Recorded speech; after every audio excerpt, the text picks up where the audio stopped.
উপজেলা ও পৌরসভায় প্রশাসক নিয়োগ না দিয়ে দ্রুত স্থানীয় সরকার নির্বাচন আয়োজনের ঘোষণা দিয়েছেন স্থানীয় সরকার প্রতিমন্ত্রী মীর শাহে আলম। ২৫ মার্চ দুপুরে চাঁপাইনবাবগঞ্জ সদর উপজেলার নরেন্দ্রপুর এলাকায় একটি সেতু পরিদর্শনে গিয়ে তিনি এ কথা বলেন।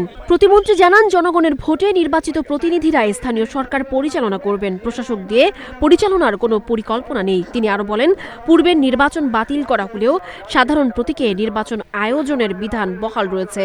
এছাড়া বিভিন্ন অধ্যাদেশ আইন আকারে পাশের পর দ্রুত নির্বাচন আয়োজনের উদ্যোগ নেওয়া হবে বলে জানান তিনি। একই সঙ্গে সেতুর অ্যাপ্রোচ সড়ক নির্মাণে দ্রুত কাজ শুরু করার আশ্বাস দেন প্রতিমন্ত্রী।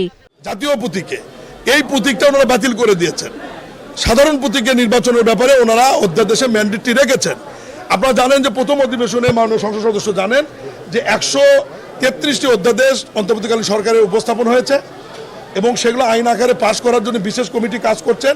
এবং এই অধ্যাদেশগুলোর মধ্যে আমাদের সিটি কর্পোরেশন অধ্যাদেশ, উপজেলা পরিষদ অধ্যাদেশ, ইউনিয়ন পরিষদ অধ্যাদেশ, পৌরসভা অধ্যাদেশ, জেলা পরিষদ অধ্যাদেশ, আমাদের এই 5টি অধ্যাদেশ রয়েছে যেখানে জাতীয় প্রতীক ছাড়া সাধারণ প্রতীকে নির্বাচন হবে।